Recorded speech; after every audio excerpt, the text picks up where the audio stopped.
안녕하세요, 대시입니다. 여러분은 스마트폰을 고르는 기준이 뭔가요? 최신 기술로 무장한 스마트폰? 아니면 저렴하게 사용할 수 있는 중저가 폰? 그것도 아니라면 스마트폰의 디자인?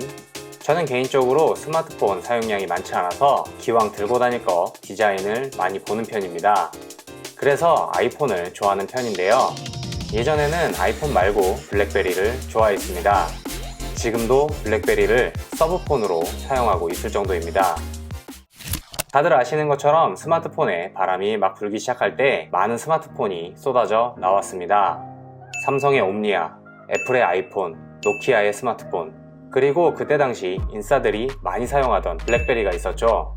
블랙베리는 2002년 처음 리서치 인 모션이라는 회사에서 스마트폰의 카테고리로 출시하였습니다. 물론 OS는 안드로이드나 iOS가 아닌 자체 OS가 탑재되어 있었고요.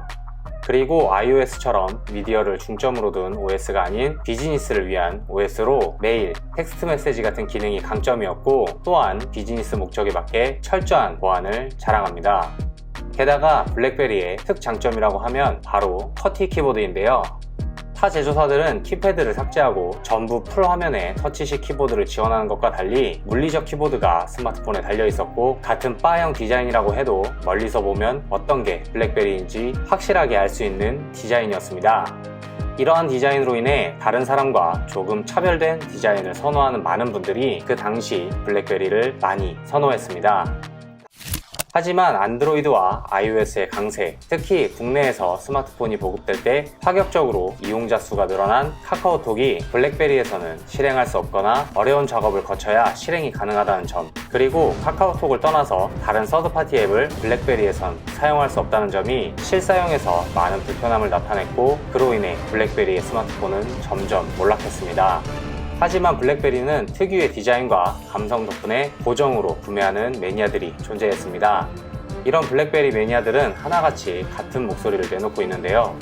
이제 그만 블랙베리 전용 OS를 버리고 안드로이드 OS를 사용하여 이 같은 커티 키보드 감성은 유지하고 다른 서드파티 앱을 사용하게 해달라는 요구였습니다. 이 같은 목소리를 블랙베리는 철저하게 무시하며 계속 자체 OS를 사용했는데요. 결국 그러다 2016년 블랙베리의 제작을 사실상 멈추게 되었고, 블랙베리 상표권을 폭스콘과 TCL로 라이센스가 넘어가게 됩니다. 그 뒤로 많은 사람들이 염원하던 안드로이드 OS가 탑재된 블랙베리를 만나게 되었습니다. 얼마 지나지 않아 새로운 블랙베리가 출시하게 됩니다. 블랙베리 프리브인데요. 아래로 슬라이딩 하는 방식의 디바이스이며 슬라이딩 후 아래에 커티 키보드가 나오는 방식이었습니다. 그 전까지는 커티 키보드와 화면이 붙어있어 화면 비율에 관한 이야기도 많았는데, 프리브 출시로 커티 키보드와 넓은 화면을 동시에 사용할 수 있는 기기였죠. 그리고 그토록 염원하던 안드로이드 OS를 탑재하여 많은 매니아층과 그동안 쓰고는 싶었지만 도저히 안되겠다 싶던 사람들까지 블랙베리 프리브의 출시를 반겼고, 그동안의 처참한 결과와 비교한다면 나름 우수한 성적에 판매고를 올렸지만 발열에 배터리 문제 등으로 많은 문제 제기가 되었고, 지금도 블랙베리 프리브를 검색하면 제일 먼저 나오는 것이 문제점, 논란 등이었습니다. 하지만 이러한 문제를 이겨낸 건지 아니면 라이센스가 아까웠던 건지 연속해서 안드로이드 기반의 블랙베리를 출시하고 있는데, 블랙베리 키1과 키2가 출시한 것이죠. 예전에 블랙베리 감성과 비슷하게 커티 키보드가 화면 아래 달려 있었고, 조금 넓어진 화면 덕분에 화면비 문제도 어느 정도 해결, 그리고 전작에서 지적받은 발열과 배터리 문제를 해결하여 출시했고, 이 블랙베리 또한 많은 인기를 얻었습니다. 물론 스펙치고는 조금 비싼 가격과 품질 문제에 지적이 있었지만 키2에서는 그나마 품질 문제도 많이 해결된 모습이었습니다. 판매 또한 예전 블랙베리처럼 처참하게 무너진 것이 아닌 어느 정도 판매고를 올렸고, 매니아층 뿐만 아니라 다양한 사용자들이 쓰기 시작했습니다.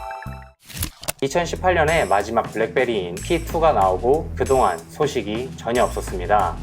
사실 다른 제조사들의 메인 스마트폰보다는 인기도 적고 판매량도 덩달아 적었기 때문에 계속해서 출시할 이유가 없기도 합니다. 하지만 얼마 전 블랙베리 키3가 출시된다는 정보가 나왔습니다. 이미 TCL에선 키1과 키2를 단종시켰는데, 폭스콘 그룹과 온워드 모빌리티가 같이 다음 버전을 출시하겠다고 공식 입장을 발표했습니다. 블랙베리는 앞서 말씀드린 것처럼 비즈니스가 목적인 사람들에게 사용되었던 스마트폰이었던 만큼 보안 측면에선 아주 우월한 모습을 보여주고 있는데요. 이번 출시될 키3 또한 강화된 보안을 주 무기로 내세워 출시할 것으로 보이며 블랙베리의 아이덴티티인 쿼티 키보드까지 같이 적용된다는군요. 앞서 말씀드린 온워드 모빌리티는 미국의 보안 전문 기업인데요. 온워드 모빌리티 최고 경영자는 이번 출시 소식을 전하며 보안과 생산성에 초점을 맞춰 경쟁력 있는 가격으로 블랙베리 스마트폰을 만들겠다는 이야기를 했습니다. 요즘처럼 개인정보 유출, 특히나 틱톡이나 위챗으로 다시금 수면 위로 올라온 보안 문제 때문에 이 같은 발표는 많은 사람들의 이목을 끌 수 있는 강점이라고 생각합니다. 게다가 경쟁력이 있는 가격을 언급한 것은 앞서 말씀드린 키1과 키2의 문제였던 성능 대비 비싼 폰의 문제를 얼마나 저렴한 가격으로 내놓을지도 기대가 되는 부분입니다. 그리고 생산성에 초점을 맞춘다고도 했는데 블랙베리 하면 이쁜 쓰레기라는 이미지를 어떻게 탈피할 것인지도 궁금해집니다. 오늘은 블랙베리에 관해서 다뤄봤습니다.